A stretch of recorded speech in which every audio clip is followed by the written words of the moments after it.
રહેવા દે ઘડીક 2 મિનિટ ઉભી. દાખલા નંબર 9 વિદ્યાર્થી મિત્રો અહીંયા જોઈ શકો છો કે એક પ્રક્રિયા એના સંદર્ભમાં વિદ્યાર્થી મિત્રો અહીંયા એના સંદર્ભમાં પ્રથમ ક્રમની બીના સંદર્ભમાં દ્વિતીય ક્રમની છે તો અહીંયા વિકલન વેગ સમીકરણ ગોતવાનું છે. શરૂઆતમાં વિદ્યાર્થી મિત્રો માની લો કે આ પ્રક્રિયા A પ્લસ વિદ્યાર્થી મિત્રો B gives હાલો અહીંયા C આપેલી છે. તો અહીંયા પ્રક્રિયા R બરાબર આપણે પ્રક્રિયા વેગ R બરાબર જો આપણે સૂત્ર લખવું હોય કે એના સંદર્ભમાં વિકલનીય વેગ તો K = તમને બધાને ખબર છે કે અહીંયા A આવશે અને અહીંયા B આવશે.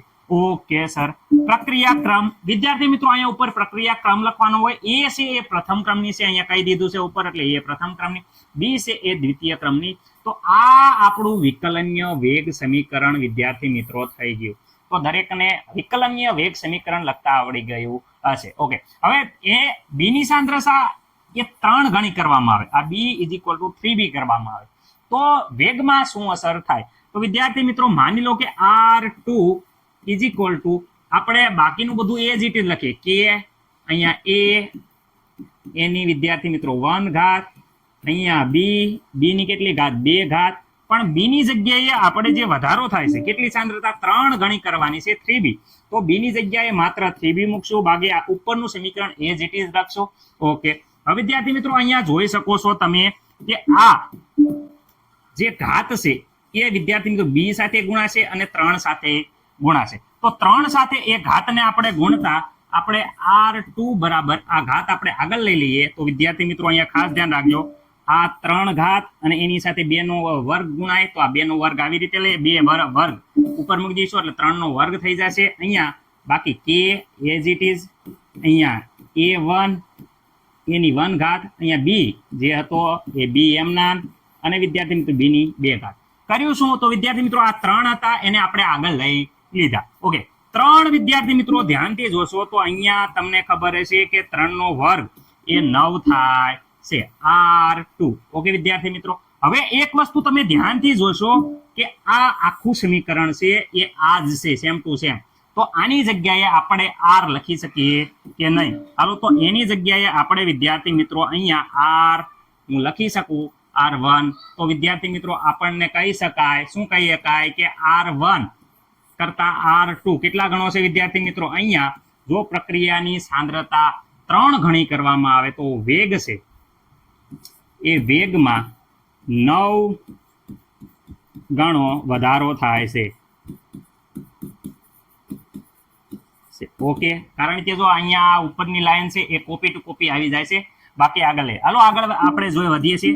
હવે વિદ્યાર્થી મિત્રો A અને B બંનેની સાંદ્રતા બમણી કરવામાં આવે તો A છે ને આપણે 2A કરવાનો છે અને વિદ્યાર્થી મિત્રો B છે ને 2B કરવામાં આવે તો વેગમાં શું ફેરફાર થાય છે? તો આને આપણે R3 કહીએ તો વિદ્યાર્થી મિત્રો R3 = K. હાલો અહીંયા A ની 1 ઘાત અને વિદ્યાર્થી મિત્રો અહીંયા હતી B ની કેટલી ઘાત હતી? 2 ઘાત. પરંતુ બંનેની સાંદ્રતામાં ફેરફાર A ની જગ્યાએ લખવાનું છે આપણે 2A અને B ની જગ્યાએ લખવાનું છે સાંદ્રતા 2B. ઓકે. હવે બંનેની આ ઘાત છે એ વિદ્યાર્થી મિત્રો અહીંયા 2 ની 1 ઘાત થશે, અહીંયા 2 ની 2 ઘાત થશે. રેડી? બહાર કાઢી લઈએ તો અહીંયા વિદ્યાર્થી મિત્રો વ્યવસ્થિત રીતે જોશો તો અહીંયા બહાર કાઢતા અહીંયા 2 ની વિદ્યાર્થી મિત્રો કેટલી ઘાત? 1 ઘાત ઇન્ટુ અહીંયા 2 ની કેટલી ઘાત થાય છે? 2 ની 2 ઘાત. બાકીનું એ જ ઇટ ઇઝ સમીકરણ એ પ્રમાણે લખી નાખશું કે ઇન્ટુ A ની 1 ઘાત, B ની વિદ્યાર્થી મિત્રો કેટલી ઘાત?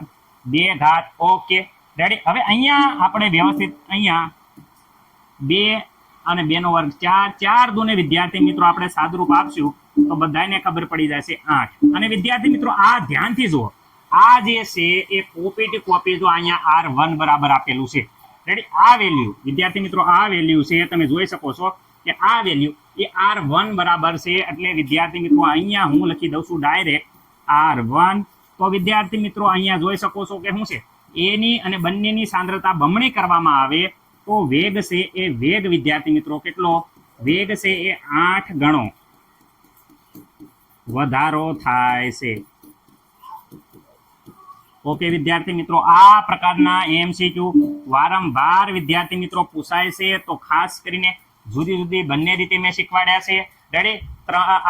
R3 ના છેદમાં R1 લખશો અને ગુણોત્તર કરશો તો પણ જવાબ આ પ્રમાણે આવશો. મને નથી લાગતું કે કોઈને કાંઈ પ્રોબ્લેમ હોય. રેડી? વ્યવસ્થિત રીતે જોઈ લો. આશા છે કે તમને આવડી ગયું હશે.